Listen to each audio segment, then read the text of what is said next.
The crew members are passionate and good at what they do and started working toward their dreams at a young age.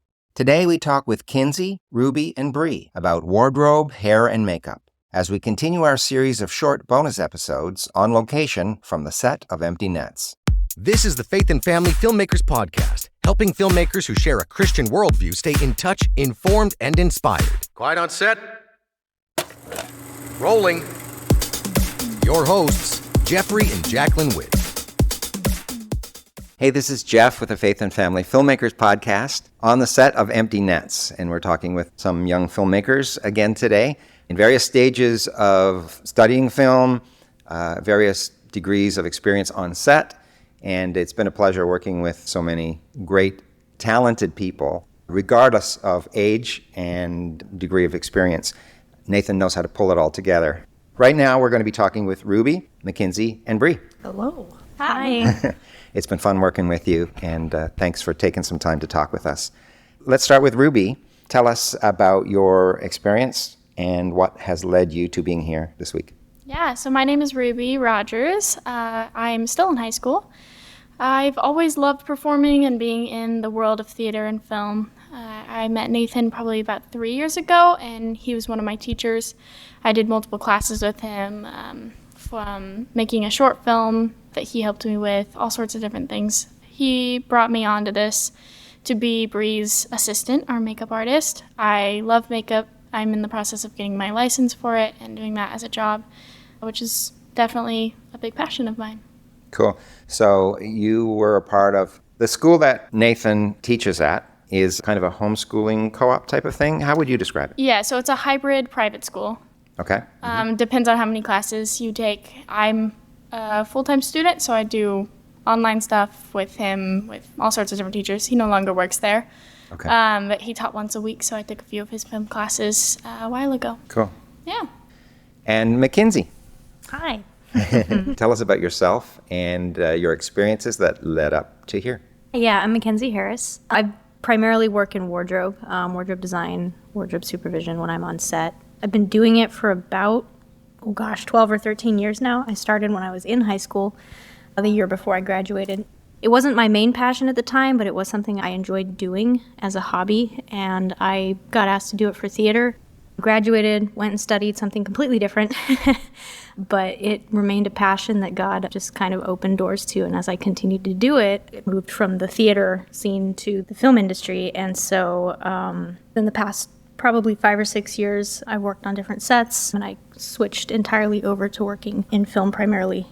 I met Nathan on a project about 2 years ago and did a whole TV show with him, and he called me up for Empty Nets and told me who else was going to be on crew, and sounded fun. So, Tell me a little more about wardrobe and what's involved. Because if I understand correctly, often it's not just a matter of finding the right wardrobe for someone. You actually are making them. Is that correct? that is correct. A lot of films nowadays tend to go contemporary, so there isn't as much of an opportunity to actually construct clothing in film, at least not as much as there would be in theater. But that's how I started out. I would sit down with the script, talk with the director, talk with the production designer, whoever else had a say in the overall look of a production, and really figure out the characters, the story that they were experiencing, and design clothing that would fit for each scene, for each character, and then craft it, make it, sew it, compile it. But yeah, there's a lot of different ways you can bring life to a character through wardrobe. Mm-hmm. And this set, of course, being first century, probably didn't have to make them. Is that correct in this situation? That is correct. Capernaum has a fairly large warehouse full of first century wardrobe that we were able to pull from. So that was fun going in there and just pulling outfits and putting them together and having fun with colors and textures. And then fitting as well, and a lot of hair pieces. What's the word? Headdresses. Veils. Headdresses, veils, and making them look right and making them look the same. So every time they have to go back and shoot that scene again. Yeah, and that was largely Bree's job. Since she was doing hair and makeup, a lot of the hair was covered, so I let her handle all of that complexity. Good. Well, we'll talk with Bree, and I'm going to ask you to introduce yourself, Bree. Okay. But I'll ask you a question about the continuity as well when it comes to that. Great. I'm Bree Mielke. I have a similar story to Mackenzie. I was making costumes since I was very, very small. And then that led into professionally making costumes for theater and film. I started film sometime in my teens. I've been doing theater my whole life. I've done, costumes for dinner theater and stuff like that. But this is not my role in this one. My role in this one is to do hair and makeup. And I'm so thankful to have Ruby along because she is a color matching queen. And she has flawlessly matched so many people's skin tones in this movie and just made everything look really natural. So I started in film in my teens, mainly doing wardrobe. I've done mostly stage makeup. So this is one of very few times that I've jumped in and done hair and makeup for film, and it has been a pleasure. Okay. Not a whole lot of special effects makeup, but you did, I know at least, Yes. maybe more, but there's that one scar. People will recognize it when they see the film. Yes. That looked so real. Even close up, it looked real. Yeah, that was a fun one to do. Just a major scar that needs to be continuously in the same place and be the same shape and the same depth and the same length and the same colors every day. Over a period of 4 weeks. Yeah. Or more specifically, in this case, 3 months. Right, 4 right. months. Over so many months. So we did that one, and then Ruby and I had a chance to give someone leprosy, which is a fun job. And then we also had a chance to do makeup for someone who got beat up on the side of a road. So he had a lot of blood going on, lots of bruises, lots of cuts, that kind of stuff. So not a ton of special effects, but some. Yeah, they look great.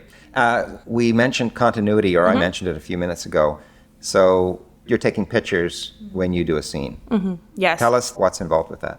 For me, as far as the headscarf situation goes, pictures are very important, making sure that something is on the same side of someone's head or, laying over the same shoulder or whatever it might be. But then I'm also very tactile, so there's a huge chunk of that is just, do I like how this is laying on this person, and how does that feel, and how does that look, and matching that every time. And so that's a lot of just relying on my own memory and the photo to try and duplicate that every time and make it look the same every time, and leaving a little bit of room for people don't wear their clothes exactly the same every day.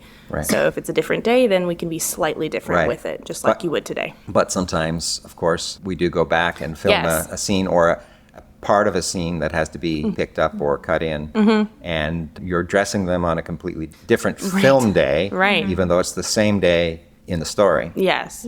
That's a lot of detail. So a lot of what helps with that, with keeping continuity, especially with what Geoff just mentioned with the different days, shooting days, but picking up the same scenes on different days, is to start in pre-production and make sure you have a complete breakdown of the script in story days, so you understand which scenes happen on which story day existing in the world of the story. And I usually create a spreadsheet for that and have that ready. And then as production starts, I get the shot list and I go through and I figure out what days we're planning on shooting certain things, so I can keep those days, the real life days, lined up with the story days as best as possible.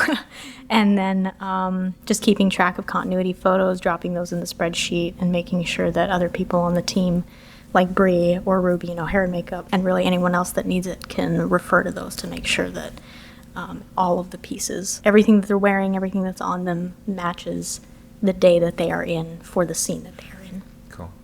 So Ruby, your experience prior to this one, if I'm correct, has been more or less at home, part of your schooling. Have you traveled to be on a set before? Yes, I have. I've worked in theater and all sorts of different modeling, stuff like that. Growing up, I was only homeschooled when I was very, very young, so I think balancing it with, it was in private school for a while, and then public school for a while, and then back in private school, so just kind of balancing what's good for my education and what I love to do. I think something that is very important to my family and I is furthering what God has for me, and I think that opportunities like this definitely benefit not only my resume, but also things that I learn from the people that are around me, and getting to do what I love. I love makeup, and I love how much it has to offer.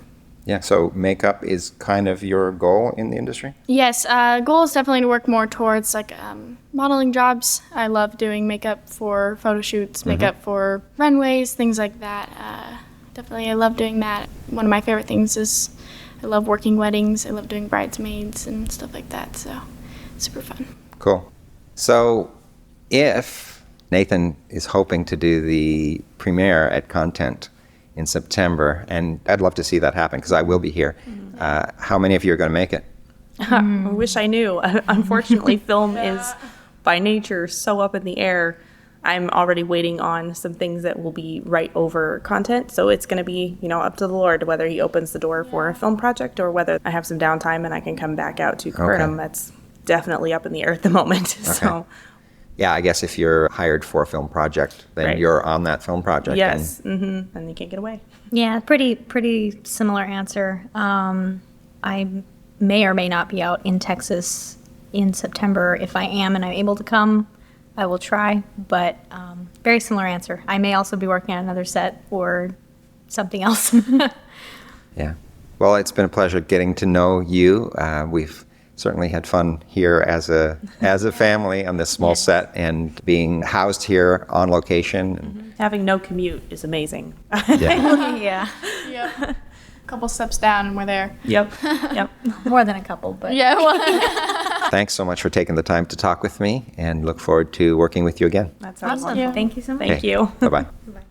Thanks for listening to the Faith and Family Filmmakers Podcast. If you would like email reminders about newly released episodes and more, please sign up at faffpodcast.com/email. That's faffpodcast.com/email. Bringing filmmakers together for faith and family. That's a wrap.